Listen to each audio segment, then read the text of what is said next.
کا حکم ہے، رونے کا حکم نہیں ہے۔ غم 3 دن ہوتا ہے۔ جعفر رضی اللہ تعالی عنہ آپ صلی اللہ علیہ وسلم کے چچا زاد تھے، علی رضی اللہ تعالی عنہ کے بڑے بھائی تھے، غزوہ موتا میں شہید ہوئے۔ آپ صلی اللہ علیہ وسلم نے شہادت کا منظر خود دیکھا، اللہ نے دکھلایا۔ مدینہ میں بیٹھے تھے آپ صلی اللہ علیہ وسلم کے سامنے سے اللہ نے پردے ہٹا دیے، صحابہ جنگ کرتے ہیں، مدینہ میں بیٹھے دیکھ رہے۔ آپ صلی اللہ علیہ وسلم نے فرمایا فلاں شہید ہو گیا، فلاں شہید ہو گیا، فلاں شہید ہو گیا۔ اپنے چچا زاد بھائی جعفر کا بتلایا، وہ شہید ہو گیا۔ پھر آپ صلی اللہ علیہ وسلم نے فرمایا اب تلوار اللہ کی تلواروں میں سے ایک تلوار نے پکڑی۔ خالد رضی اللہ تعالی عنہ کے بارے میں فرمایا، خالد بن ولید، کہ اللہ کی تلوار نے اب تلوار پکڑی ہے جس کی وجہ سے اللہ نے فتح عطا کی۔ خالد بن ولید رضی اللہ تعالی عنہ کا لقب اس جنگ سے پڑا ہے، سیف اللہ، اللہ کی تلوار۔ اس موقع پر آپ صلی اللہ علیہ وسلم نے فرمایا تھا اسی وجہ سے گمسان کی جنگوں میں گھس جاتے تھے، پورا جسم زخمی ہوا لیکن شہادت نہیں ہوئی۔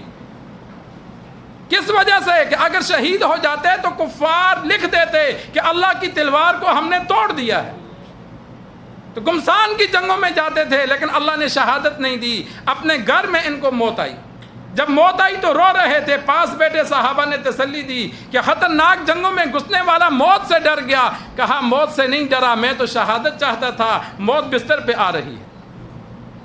شہادت کا ثواب مل جاتا ہے جب انسان جنگ میں شریک ہو شہادت کی نیت سے، تو اللہ پورا ثواب عطا فرماتے ہیں، شہید ہو یا نہ ہو اللہ اجر عطا فرماتے ہیں۔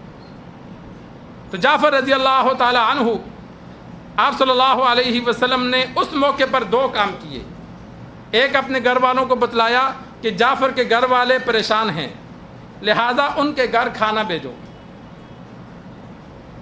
دوسرا، آپ صلی اللہ علیہ وسلم نے 3 دن خاموشی اختیار کی۔ جس طرح بعض عورتیں روتی ہیں تھوڑا بہت آ کے، زیادہ نوحہ کرنے سے منع تھا لیکن تھوڑا بہت روتی تھیں، آپ صلی اللہ علیہ وسلم روکتے نہیں تھے، غم تھا۔ تیسرے دن آپ صلی اللہ علیہ وسلم گئے اور جعفر رضی اللہ تعالی عنہ کے گھر والوں کو منع کر دیا کہ 3 دن تک غم ہے، 3 دن کے بعد غم نہیں ہے، سوگ نہیں ہے، اب سوگ مت بناؤ۔ اور جتنے بچے تھے چھوٹے، حدیث میں آتا ہے عبداللہ بن جعفر رضی اللہ تعالی عنہ فرماتے ہیں کہ انہو افراخن، جیسے کہ چوزے ہوتے ہیں، کہ ہم چھوٹے کئی بچے تھے۔ اب ظاہر بات ہے ماں خاون شہید ہوا، 4 مہینے 10 دن عدت ہے، غم میں گزارے گی، بچوں کی دیکھ بھال صحیح نہیں کر سکے گی۔ آپ صلی اللہ علیہ وسلم نے نائی کو بلا کے سب بچوں کی ٹن کروا دی کہ چلو بچوں کے بال نہیں ہوں گے تو والدہ کے لیے آسانی ہوتی ہے، اگر بڑے بال ہوں گے تو سنبھالنا مشکل ہوتا ہے۔ تو انہوں نے کہا میری والدہ کی آسانی کے لیے آپ صلی اللہ علیہ وسلم نے سب بچوں کی ٹن کروا دی۔ تو یہ آپ صلی اللہ علیہ وسلم نے 2 کام کیے۔ ایک تو ان کے گھر کھانا بھیجا، ادھر پنجاب میں یہ دستور نہیں ہے، ہمارے منصورہ میں یہ دستور اچھا ہے، اللہ کرے پنجاب میں بھی ہو، وہاں کوئی فوت ہو جائے تو محلے والے 3 دن کھانا دیتے ہیں۔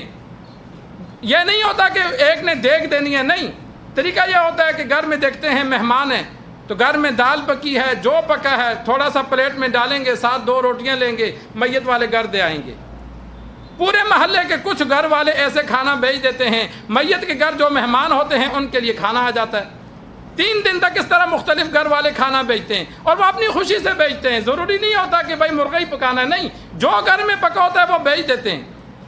اس میں میت کے گھر والوں کو پکانا نہیں پڑتا، فکر نہیں کرنی پڑتی۔ ہمارے ادھر کا غلط رواج ہے کہ لوگوں کے ذمہ کھانا لگا دیا جاتا ہے، وہ خوش ہو کر نہیں دیتے، مجبوراً دیتے ہیں۔ ایسا کھانا بھی حرام ہوتا ہے۔ کھانا دوسرے مسلمان کا وہ ہے جو خوشی سے دیا جائے۔ تو یہ آپ صلی اللہ علیہ وسلم نے اپنے گھر والوں کو حکم دیا تھا۔ تو جو 3 دن کے بعد حسین رضی اللہ تعالی عنہ کی شہادت کو تو 1400 سال گزر گئے۔ البتہ محبت ہونی چاہیے، صحابہ سے محبت ہو، اہل بیت سے محبت ہو۔ اگر ذرہ برابر بھی دل میں بغض ہوگا کسی صحابی کے بارے میں، کسی اہل بیت کے بارے میں، رب ایمان ختم کر دیتا ہے۔ آپ صلی اللہ علیہ وسلم اعتکاف میں بیٹھے تھے، بیوی ملنے آئی، 2 صحابی رات کو گزر رہے تھے، آپ صلی اللہ علیہ وسلم مسجد کے دروازے میں کھڑے تھے، بیوی مل کر چلی گئی، آپ صلی اللہ علیہ وسلم نے بندہ بھیجا، ان 2 صحابہ کو بلایا اور کہا یہ میری بیوی صفیہ تھی، انہوں نے کہا یا رسول اللہ ہمارے وہم و گمان میں بھی نہیں آ سکتا کہ ہم سوچیں کوئی عورت آپ کے پاس آئے گی۔ آپ صلی اللہ علیہ وسلم نے فرمایا نہیں، شیطان انسان کی رگوں میں خون کی طرح دوڑتا ہے، اگر ذرہ بھی تمہارے ذہن میں خیال آتا تو رب ایمان ختم کر دیتا۔